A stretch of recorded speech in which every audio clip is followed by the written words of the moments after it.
Ito nga yung pinakamatigas tuminding ngayon dito sa aming mga barako. Gumaganda talaga yung ibon o yung kalapate, lalo na yung mga cock o yung mga barako pagka...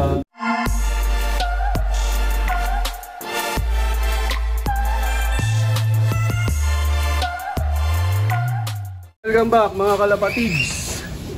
Maraming salamat sa Kalapatids Breeder and Flyer Mix ni Boss Ronald Gonzales. Bali magpapatuwa na nga si JJ Bigay ang Sakulam. Hinihintay na siya ng kanyang mga alaga. Ito lalo na yung mga hen, nakatanghod na. Medyo kondisyon na nga yung aming mga hen. Yung iba tapos na halos maglugon o magmolt. Ay, pagpapaka na rin yun, no? Dahil hindi, ano? Oo, nakikipagawa na rin. Pagpapaka na rin. Sa kainan, no? Kailangan nila makipagagawan, may maubusan sila ng patuwa. Sarap ka naman ng patuwa nila, Kalapatids Breeder Mix ni Boss Ronald Gonzales yan. Tapos dito sa aming mga stock na barako, yan, pinapakain na rin ni JJ Bigay ang Sakulam. Iba talaga tindig nito. Ang ganda ng ang tikas. Ito si Taiwan. Ito nga yung pinakamatigas tuminding ngayon dito sa aming mga barako. Si Bon Senior, yung Taiwan na galing kay Spartacus Loop. Gumaganda talaga yung ibon o yung kalapate, lalo na yung mga cock o yung mga barako pagka umiidad. Katulad dito, Borga, Antikas. Sana makunang pa ng ano to, mga inakay. Kasi nga medyo may edad na to mga kalapatids. Producer nga sa mga sa mga sprint sa Bicol. Unti-unti na silang nasasanay na magkahiwalay. Ang napansin ko nga pinaghiwalay ko sila mas relax sila. Di sila mga naghahabulan o nagpaparisan. Tsaka higit sa lahat, hindi sila nag-iitlugan kasi nga may stress factor yan pagka mga nag-iitlugan yung ating mga hen. Mas may stress sa hen. Tapos hindi sila mga nagbubugbugan. Kasi nga mga magiging territorial pagka mga paris-paris na yan. So ngayon, tingin ko mas okay. Kasi nga mas relax sila mga kalapatids. Mamaya-maya lang paparondahin na namin sila. Uunahin namin palabasin syempre itong mga barako. Bali itong loop nga namin mga kalapatids ay tatlo yung pinto. Meron doon, tapos dito sa gitna, tsaka dito sa gilid. Ito para sa mga barako. Ginagawa ko, pinapapunta ko muna sila doon. Dito na nga ako nagpapalabas o nagre-release dito sa ABI. Dati kasi dito sila lahat lumalabas. Pag dito yung mga barako lang yung mga kalabas. Yung babae hindi. Kaya dito ko na sila pinapalabas lahat. Yan, binuksan na natin yung pinto. Tingnan natin kung sanay na sila.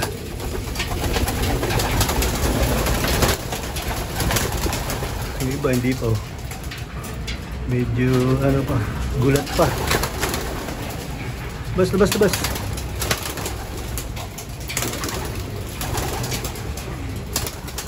Yun, isa na lang.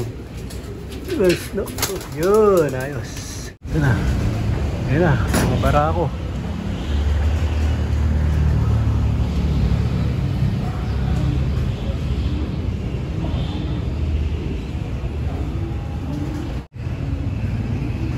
Mainit yung panahon.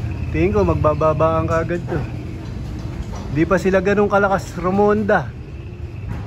Zoom natin. Lalo na tong mga barako. Mahina pa. Yung resistensya nila hindi pa ganun kalakas, pero unti-unti natin pinapalakas. Yan. Tapos ito namang mga hen ay palalabasin ko dito. Kanya-kanyang pinto nga sila. Hindi sila magkakahalo-halo. Yan, standby muna yung hen dito. Tapos itong trapdoor, syempre sarado to sa mga hen. Ito yung binubuksan ko, yung trap ng mga lalaki o yung mga barako. Dalawa nga yung trapdoor ko mga kalapatids. Dalawa yung pasukan. Isa dun, tsaka isa dito. Itong ang young bird lock namin ay nakadesign talaga sa hati ang lalaki at babae. Kaya lang hindi ko ina-apply o hindi ko ginagawa. May pinto sa gitna. Tapos may mga kanya-kanyang pinto yan mga kalapatids. Ngayon ko lang gagawin. Kasi nga medyo ano to, matrabaho yung hati ang lalaki at babae. Tinatamad akong gawin. Ngayon, susubukan ko. Ito na kagad yung mga barako. Sandali lang sila rumonda. Ito na nga yung mga barako o yung mga kak namin, nagbabaan na. Subukan ko istingin mga kalapatids.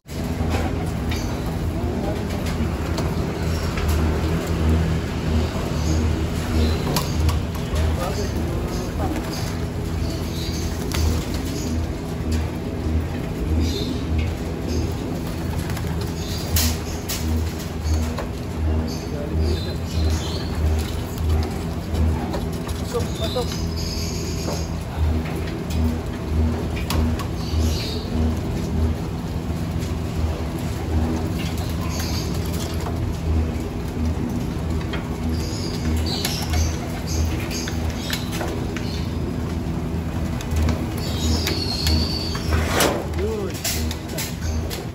So itong mga hen naman ang i-release ni JJBK sa Kulam.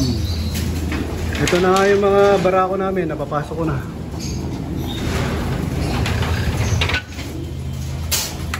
Yan. Oo, tuktukin. Yan, para na.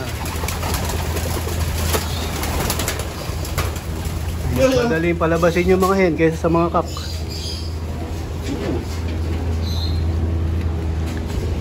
Ayan na. Itong hen, medyo ano to, matagal rumonda kaysa sa kak o sa mga barako. Mga barako, sandali lang, babaan agad.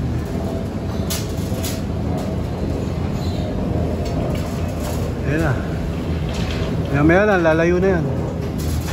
Ayan, papatokay na ni JJBK ang Sakulam. Dito nga namin sinasanay. Para katulad sa ano, pagpapatuka sa truck. Ayan o.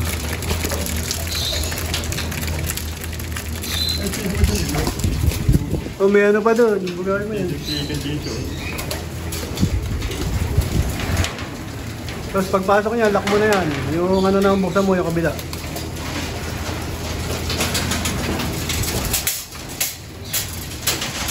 Ayan na, yung dalawang itim, napapasok ko kaagad. Yan nga yung mahirap papasukin, yung dalawang itim, mga kalapatids. Kaya napapasok na namin. Ayan, lock mo na yan. Hindi kasya. Agawan sila sa pwesto. Ito parang sana yun. Sa truck, ganun din. Ah, Sa truck, ganun din. ano, agawan. Oo, gawan. Tapos na nga magkainan yung aking mga kak o yung mga barako. So, bali mamayang hapon ulit, paparondahin ulit namin sila.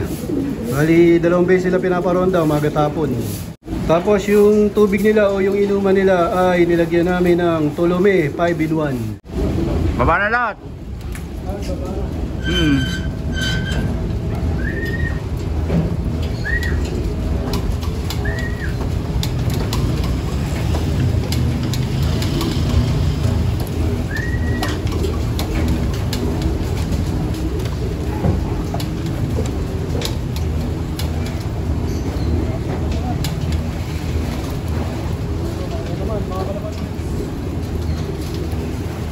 Pasukan na iba eh. Wala na, okay sila na. Parang mas disiplina natin yung Oo, pasukan na yun. dali papasukin. Wala na. Yan na sa barako. Alam mo, wala ka nang i-stickin. Dadalawa na lang. Ayun. Oo, di ba? May stick na, ayos.